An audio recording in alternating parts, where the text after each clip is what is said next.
welcome to another episode of Stuck in My Mind podcast. I'm your host, WIZE, and my next guest, I'm very excited to have him on. He has an amazing story to talk about. So let's get him on. Let's get him on the show. Ryan Penley. What's happening? What's going How on, you brother? doing, man? I'm good, brother. I'm good. How are you? Man, I'm living the dream. I'm feeling fantastic. I'm ready to do this thing. I'm very grateful that you had me on. You're having me on here, brother. And yeah, man, I'm excited to do this thing. So let's just jump right into it. So can you share that key moment that led you to decide to pursue sobriety? Right. Well, it was more like a culmination of some serious rock bottom moments. I guess I'm more stubborn than your average scumbag, I guess. And I found myself looking around. It was undeniable, like things have fallen apart. So it wasn't just one; it was a solid handful of really bad stuff. I was in a coma. In Colorado, I had developed diabetes as a result of my drug use. And so, I ignored it. Right. So I landed in a coma for like 7 days. My body temperature went down to 85 degrees. So some people say like I was dead. And that's a pretty good assessment of the situation. My mom, she sent me to jail for, she accused me of trying to cut her head off with a knife. She's also an addict and alcoholic. So it wasn't like, I was just out there preying on people. We were both out of our minds and some accusations were flying. And so I found myself in jail. Didn't even know why I was in there.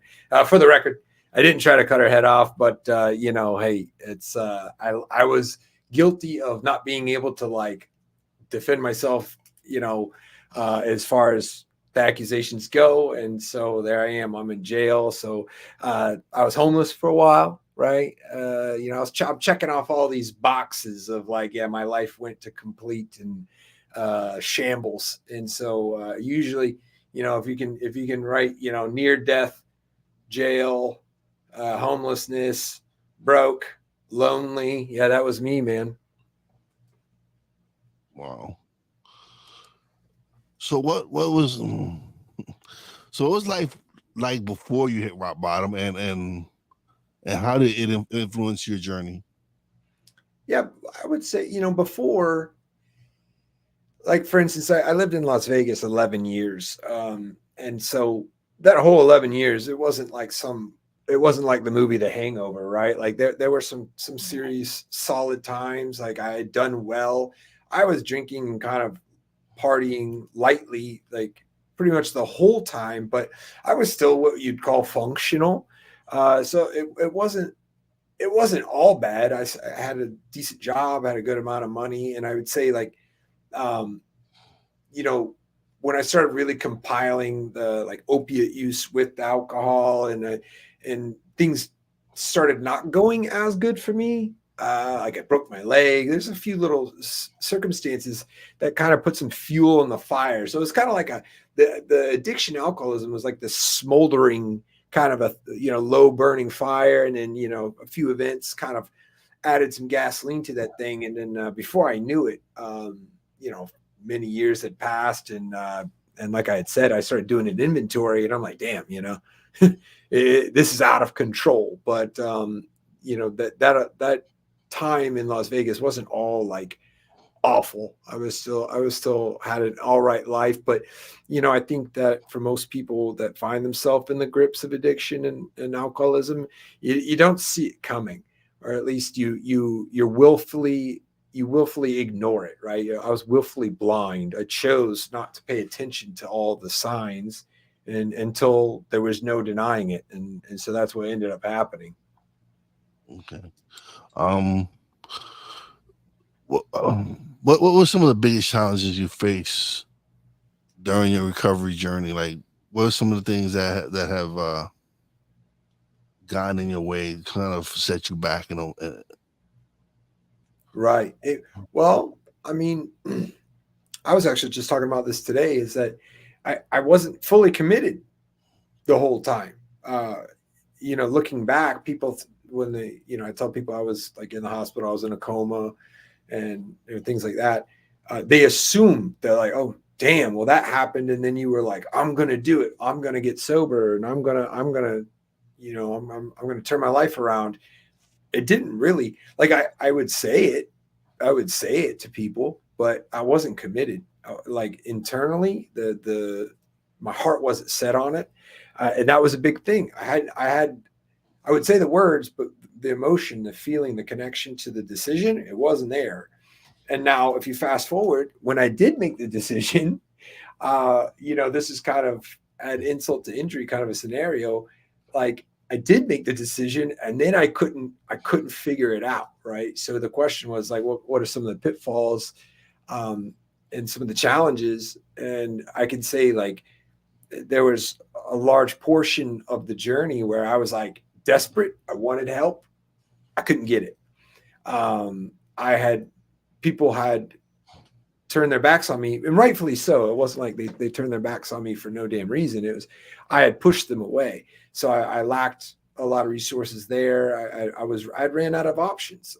And so I found myself in different hospitals later on, like just pleading, like, hey, listen, if you put me out on the streets, like, I'm going to be right back here. I'm going to be right back here in a couple of weeks. And the resources really weren't there. That was a big challenge. So at the end of the day, I looked around, and I have this in my book. It's a quote from the movie The Martian. It's like, well, at some point, it's all going to fall apart on you, and you're going to say to yourself, all right, this is where I end. And you can either accept that, or you can get to work. And so that's what I did. I just got to work on my own, pretty much. And then after I started making some moves, some really committed choices, once I did that, things started kind of going for me.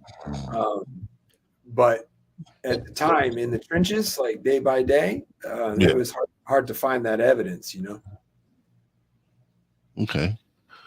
Um, and like you said, you didn't have many people to rely on. Like a lot of people, family and friends. I'm sure wanted to support you, but how was it? Yeah. It was it because of the way you were that they couldn't help you, Oh or yeah. they were just like, that's it. We've tried enough. We can't anymore. Oh, exactly. That's exactly it. I'm not mad at a single person. Not even close. I Looking back, um, they were just doing what they had to do. Like they have to protect themselves at some point. And then there's a lot of addicts, a lot of people out there that have those, maybe one or two people that just won't turn their back. For me, Mhm. it was my grandmother.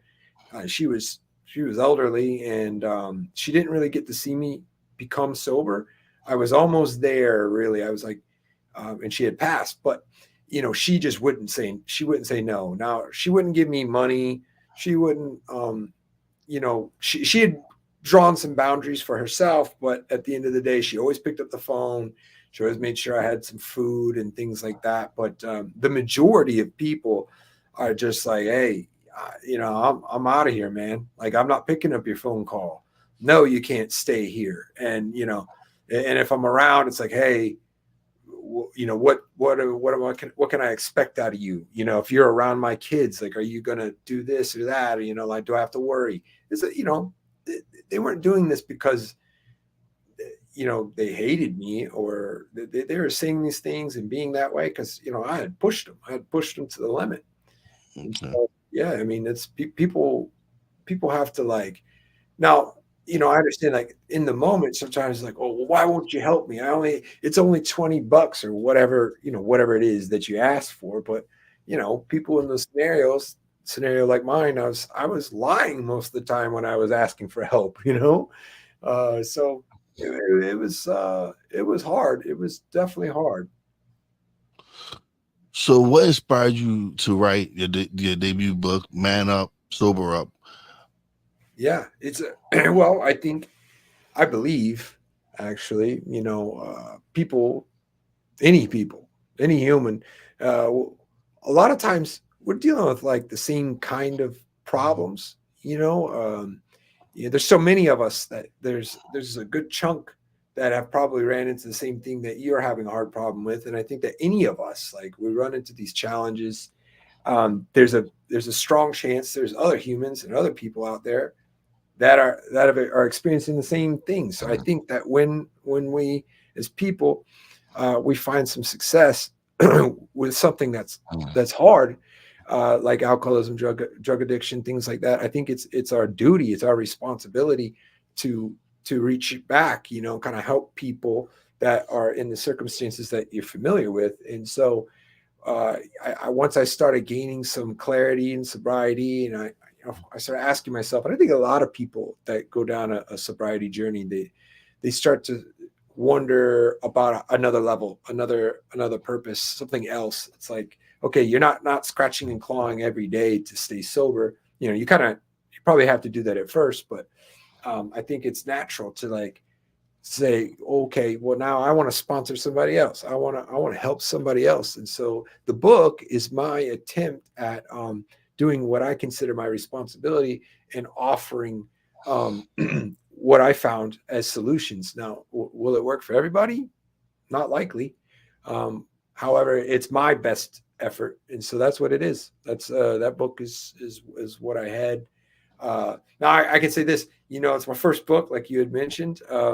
I think anybody that's written a book, which it's an amazing experience, you write that first book and you think, man, I could have wrote that different. Oh, I could have added that. And I think it's just a part of the process. But, I intend on creating some other stuff too on down the road. So is that something you have you always wanted to be a writer, or is that something that was that the way for you to let out your story? Was that the way for you to share your story? Well, to be honest with you, the book came about as I wanted to be a thought leader. Some people might be familiar with that term, but I wanted to generate basically something unique and something that can be backed by myself, my experiences, and basically me in a whole, right? That's why the book is both memoirs and strategies, because I wanted to like lead people. And now the book kind of came secondary because I was like, well, how can I do it? And there's all kinds of ways to do it. I know some people that do speaking for AA. They do appearances. They do one-on-one coaching kind of situations in different groups. There's a lot of ways, but I wanted to help a lot of people. And I figured like books are relatively cheap, right? Like books, it's not too often you find a book that's $100. They're typically $20. And so I thought, well, this is a way I can like get it out and the message is there and I could reach a lot of people. And so that's kind of really why I chose that. Now, I've always been interested in writing and being an author. But as things kind of developed, I kind of wanted to like kind of other aspects of leading people in time. But yeah, the book works because like I said, most times people can afford a book, right? Yeah, no, my nephew self-published. He's already published 2 books. The second one we kind of worked a little bit more and got some people to help word it better, and that one was a much more better written book than the first one. So it's for him for me it was just an honor to help him publish the second book, and we invested a lot into getting someone to check it out for us and help us self-publish it. And it was just it's a guide. His book is a guide for him. It was, he had just gotten out of jail and turning his life around.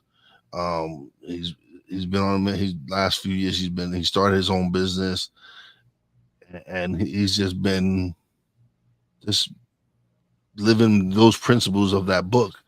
And so to see him now and see how he is, it's amazing. He's like, listen, he's completely turned his life around, and I'm proud of him.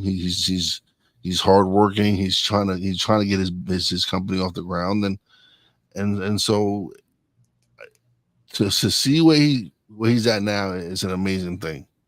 Yeah, yeah, and so there's also like an intrinsic value, right? Because uh, as you're gaining as you're gaining success, or you're getting these achievements in your life, and you know you're knocking down certain goals.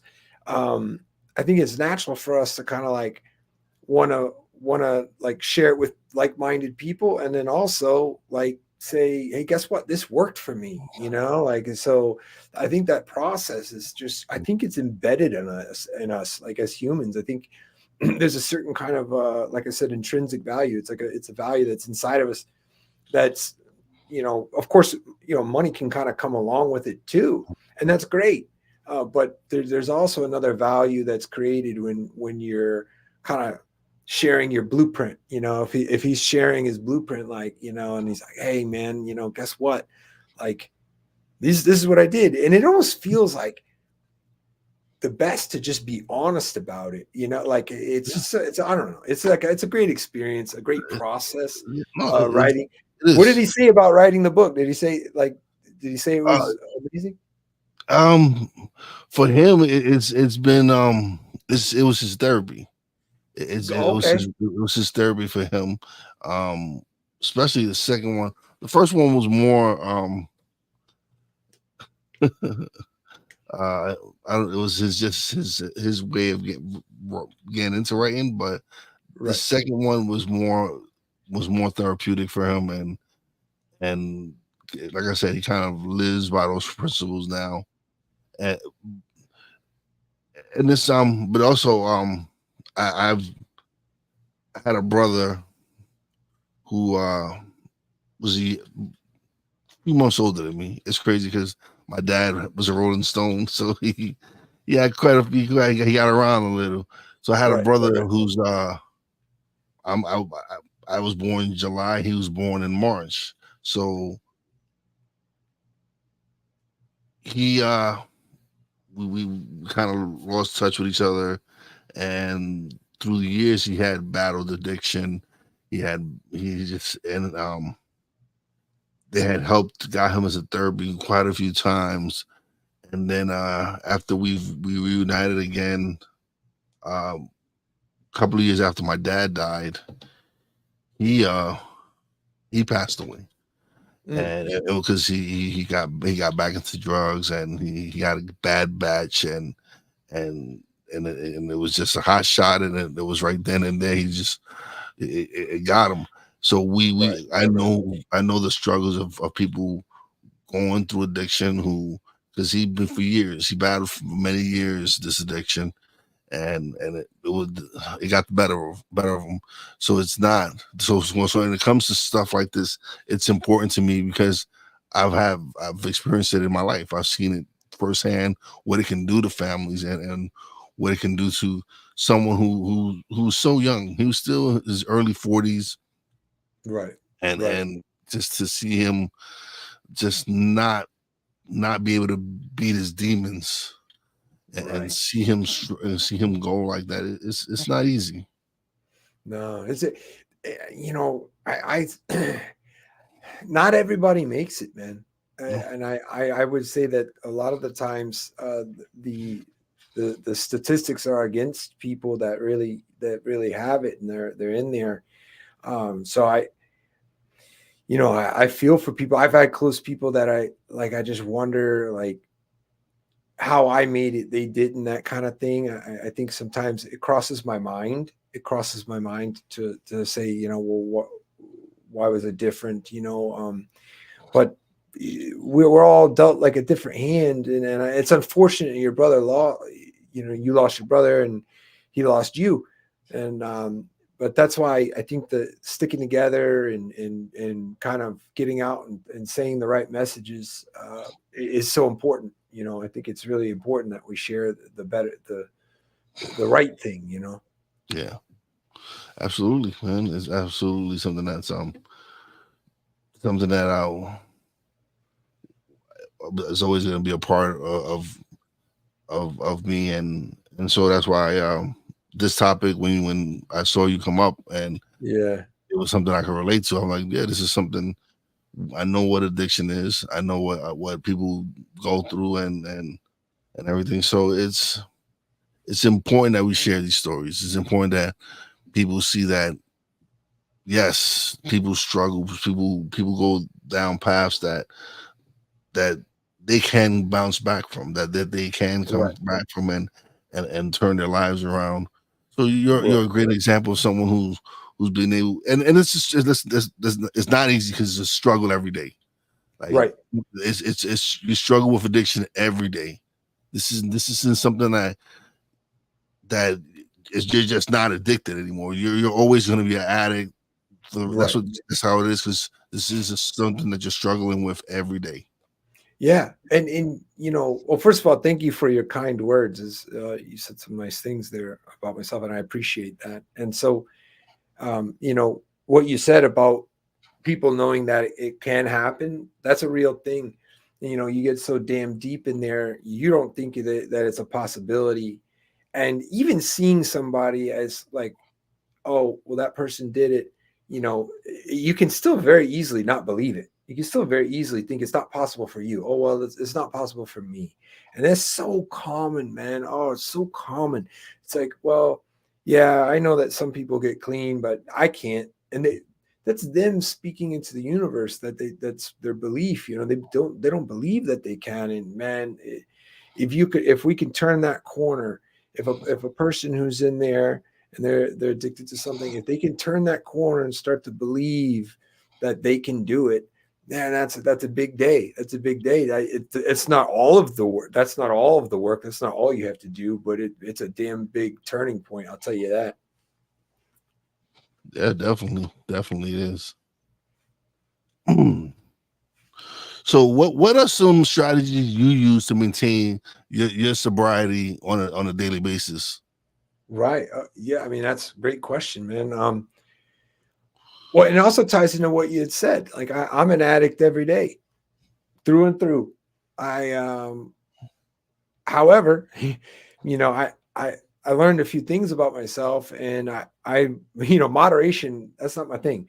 Patience, it's not my thing. I think a lot of people who are addicts and alcoholics and stuff, it's like people people turn to drugs and alcohol not because they're stupid. It's because they work. They're super cheap and they pretty much solve your problems, at least in the near future. Well, I mean, if you think a bit into the further future, then yeah, you've got issues, right? Your body falls apart, you don't pay your bills, you end up kicked out and all these things. But in the short run, they work. You forget that you're sad, you forget that you're abused, you forget that you had trauma. So there's a lot of smart people that become addicted. There's a lot of smart people that turn to this kind of thing. Mhm. And so I learned that about myself, is that, okay, I'm not totally lost here. I just have this addictive characteristic in these traits. I have an addictive personality. People say that a lot, right? Addictive personality. So what do I do? I get addicted to cool shit, man. Like I go out and I take that energy and I'm like, okay, instead of doing something selfish where I'm the only one, going and finishing off a bottle or buying drugs and doing them by myself, which is, it sucks because it's so selfish and then you become isolated. I'm like, okay, well, I might get addicted to my family or a new sport, or what worked for me in the beginning was physical fitness. It worked for me. I found Mhm. it was a good funnel for my energy. So like I was expending a lot of energy, and then that helped me kind of calm down. It helped me kind of like be able to withstand temptation, things like that. So I found a nice funnel, nice direction to aim my energy at, and that helps. I think for me, for certain, I still have that energy in me, so I got to find a place to put it. And Yeah. so another thing too is I saw scripture and physical exercises were some of the first two pillars of like my foundation, if you will. And then I added like philosophy and different other elements into my life. But again, if you want to boil it all down, you want to distill it all down to one good kind of method. It's like I knew I was going to get addicted to something, and I knew if I didn't get addicted to something, I'd probably go back to what I was addicted to. So I Yeah. just found different things to pour all my attention into, and then I just made sure that those things are positive. I made sure that other people were involved and other people could be better you know uh, for those efforts. And so that was So I. Go ahead. so what do you do to handle like what do you do now to handle setbacks? Like what is it? What is it? What are the positive things you do to when you feel like I need to have a drink or something? What are something that you might go do to combat that? Well, what I do now is I think into the future, which I can tell you, if you're an active addiction or alcoholism, that is a very tough thing to do. You live in immediate gratification. That's what addicts and alcoholics do. Again, like I had mentioned, like you you know it works, you go back to it. Now it works less and less and less, but by that point, by the time you figure that out, you're already addicted. And so now I think, okay, if I want to drink, I know what that ends up being. The evidence is I've got enough space in my mind that I can kind of look at it and say, well, I know exactly what happens a week from now, and I know exactly that after one comes two and three and four and five and six, and so I've come to that realization. And if I just stretch my thoughts out, if I think within an hour, I think, oh man, it'd be kind of nice to have like a few drinks maybe Mm-hmm. for that hour. But then if I stretch my thoughts into maybe just the next day, it's not good. I'm probably going to miss work. I'm probably going to not return phone calls. Things are going to start to fall apart rather quickly. So I stretch my thoughts out into the future. But okay, so that's me now. So what did I do when I was in the trenches? Yeah. You know, you've got to kind of set yourself up for success in many different ways. You've got to make it hard for yourself to continue the habit or to pick up that drink or bag of drugs, whatever it is. So Mm-hmm. when I first started, I couldn't be around liquor stores, and I knew where they all were. At the time, I was riding a bicycle to work, and I knew if I went down certain roads, it was too close, and I'd find some kind of an excuse or some way to get over there, get into that store, and out drunk in 10 minutes, right? So you've got to make it hard for yourself to make those poor decisions. And another thing you can do is add some accountability. Earlier on in my stages, my cousin actually she helped me out a lot. She let me stay with her, but it was only under the conditions that I made the choice. This is after I made the decision I wanted to be better. And I got a breathalyzer, and I said, I'll blow into this thing every single day. And if I blow hot, I'm out the door. And that made a big difference. It made a big difference because now I have this accountability. So it's like, here's the same temptation, but I think, oh, wait a second. Now if I decide to drink something, and then I can ruin this whole scenario if I mess up. And so, yeah, I mean, there's a lot of different ways that if you're fighting day by day and hour by hour, to kind of get through that time. Yeah. Uh, but these days, if I could stretch my thoughts into the near future, I know damn well it ain't going to end pretty. Yeah. So can you discuss the role of mindset in helping overcome addiction? Right. So I think that the appropriate mindset, and I've been working on this a lot lately, Yeah. is like for instance, a mindset with time. Okay, uh, people think of time as like linear, and sometimes I call this like the victim's equation, and it goes like this. Um, you know, I was, I was born. My parents got divorced. I was in a horrible car wreck. Um, then I was prescribed all these prescription pills, and now I'm an addict.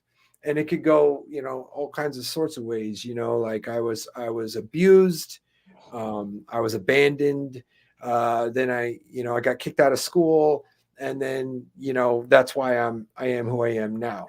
And so what we do here, it's a fallacy. We add up all the bullshit that we remember in our past, all these instances, and we're like, oh, this was awful, this was awful, Mhm. this was awful, I'm awful, and I'm stuck like this. And when you move that way across time, you move that way Mhm. linearly through time, and you say, well, this happened and this happened, and so I'm stuck like this. I got no other choice. Yeah. You don't have any choice. If you believe that, and that's how you think about time, that's the wrong mindset. A better mindset, and you can do this instantaneous. You can think of a desired future and how you look and act and speak and behave in that future. You can start behaving that way now. Um, this is like this is such a cheat code for mindset. Um, and so if you can do that, if you can start to behave and make choices in the current moment, the current day, as your future desired self, you become that person, right? Now, what does that entail? That entails that you Mhm. no longer add up all of your past and say, well, this is my past equals me. Instead, you read the equation from the other way around. You read the future backwards, around the other way of that equal sign. You say, well, that's what I'm going to equal is this X, Y, and Z, a home, a family. Then, right. So, well, what would that person do in this moment? What would that person spend their Yeah. money on and spend their So, time on? Right. So, yeah. it's an interesting mindset, but you can start doing it now, and you can start doing it.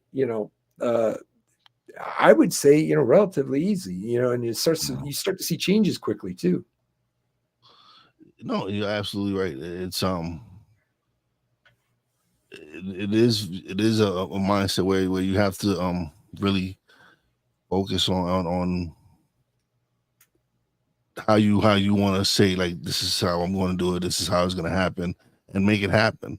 And Right. so, because there can be many things that can set you off and set you back, but you're like, nope, all right, it happened, I'm over it, let me move on, next Right. step, let me just pick myself up, dust it off my shoulder, and just keep growing. And some people is not easy. But this again, this is why this is a struggle. This is why this Oh is a yeah. serious this is a serious topic, because there's millions of people going through struggles with addiction. Yeah. It could be all types of different addictions. Oh yeah. Oh yeah. They're all yeah. Now it's like it's starting to gain a lot of traction. Is like pornography. Yeah, Um,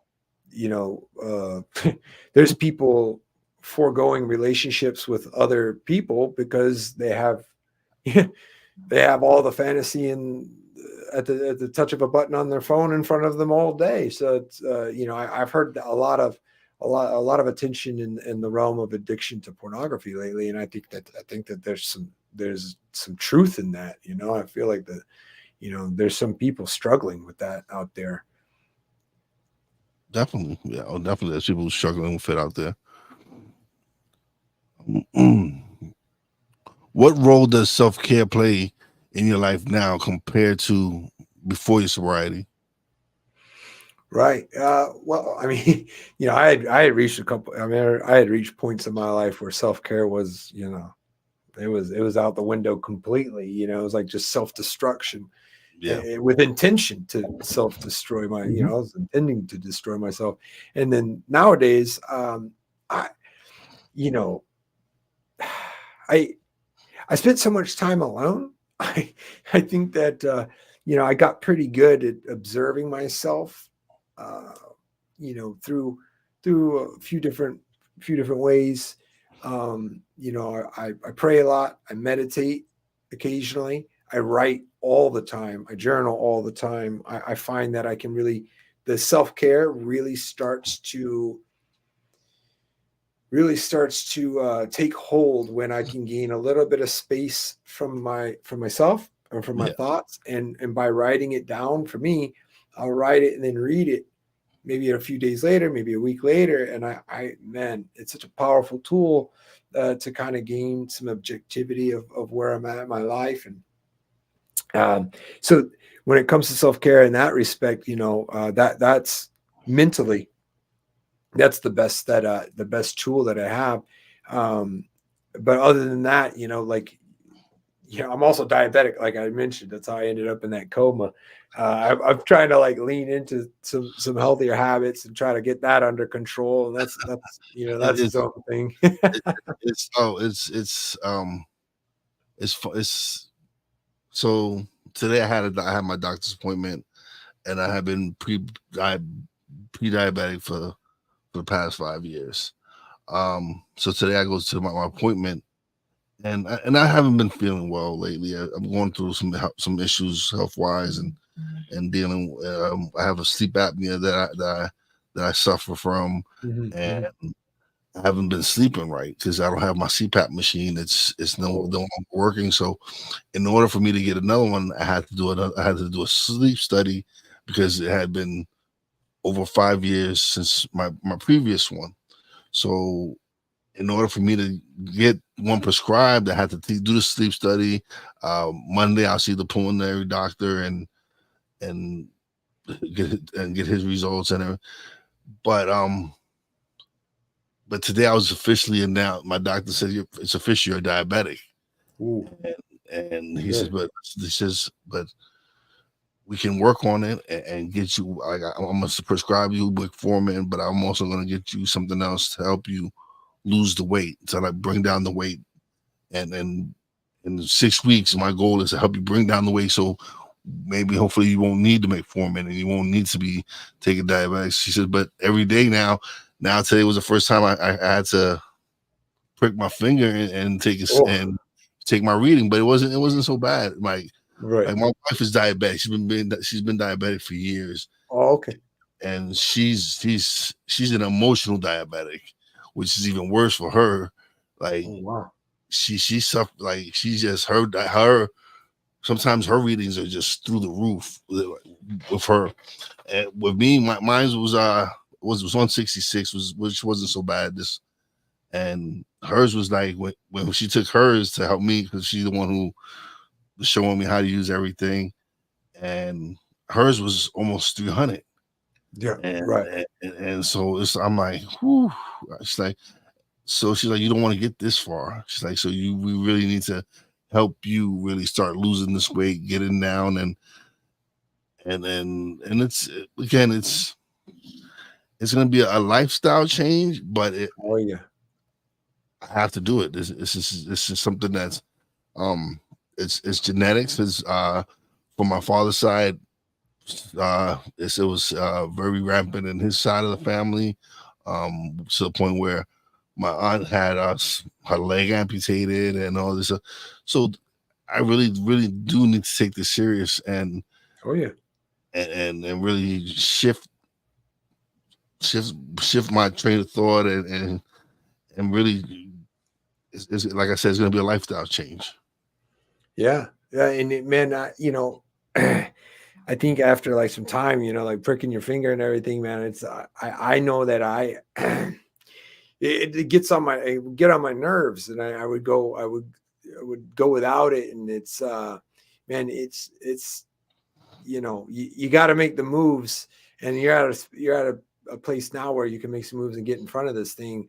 Yeah, it's something you got to do, but it's really, it's simple choices. Like I know when I'm screwing up. I know Yeah, damn well when I'm eating ice cream, and I know damn well like me and either. I'm thinking, man, like and so I try to just make more good choices than bad ones. But nobody's perfect. But maybe if we just move in the right direction, I think that that makes a big difference. Yeah, absolutely, absolutely. So, what are some future goals? We already know that you want to write another book, right? That's a future project for you, right? Is Well, continue to write. I did. I got out of. I haven't been writing like formally. Like I haven't really been organizing anything moving toward a book.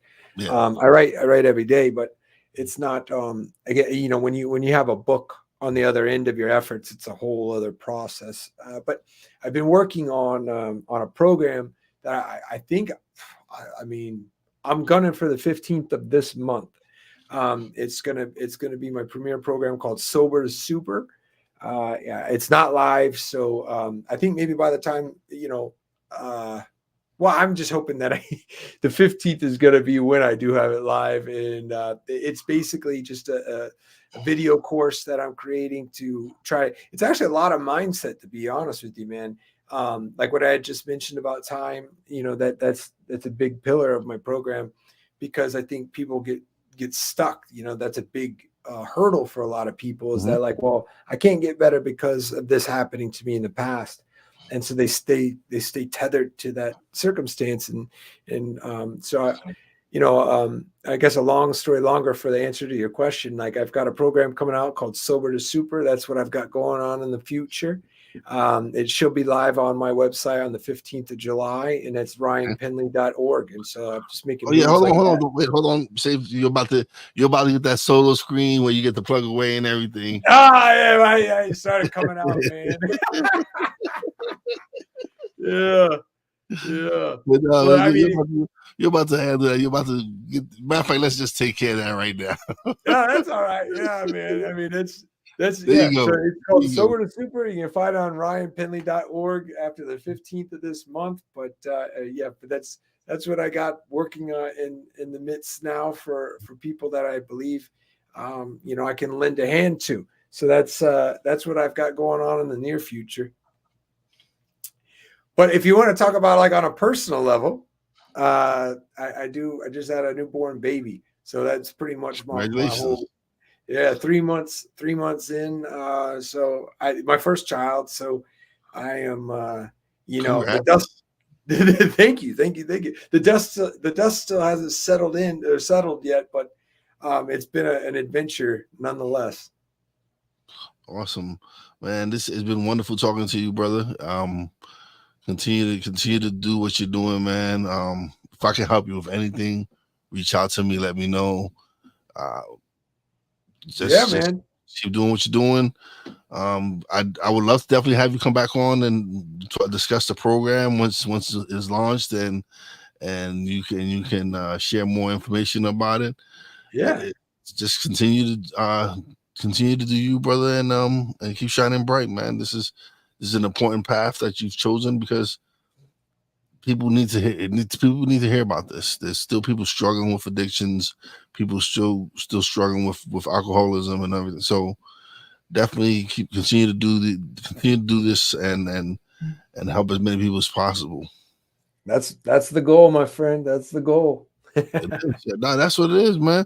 That's why I do my podcast, is to have these conversations, is to have people on like yourself who knows what it is to struggle, and has but again, you like you said, you go, it's a struggle every day. Life is a struggle every day, and look at you now. You have a beautiful baby. You've turned your life around. You're trying to help many people as possible. That's what we need to share. More stories like that, where people can see, hey, there is a happy ending. There's not always terrible endings. You can turn your life around and get back onto the righteous path and really just live a better life. Yeah, man. That's an excellent message for most people, man. And so I appreciate you sending that message. That's a beautiful thing. Oh man, it's a beautiful thing what you're doing, man. Continue, like I said, continue to do what you're doing. And again, when you launch the thing, just let me know. That way I can put it in the description. Once you get it going, send me the link and everything, so I can put it in the description of this episode, and people can try it out, and hopefully someone can benefit from it. Oh yeah. As soon as I can, you'll hear about it first, my friend.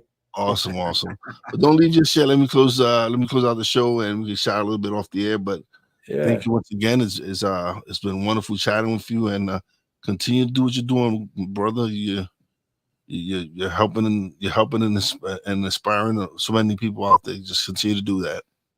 Thank you. Yeah, I will. All right. Big shout out to everybody who's tuning in live on Real Wise TV, Twitch, BS3 Network. Thank you, everybody. Big shout out to my Real Wise fan, Poppy J, Brandy J. Shout out to the boss lady. Love you and appreciate you as always. And as always, a big shout out to all the essential workers out there. God bless you. Be safe. You know your boy Wise does it. Peace out.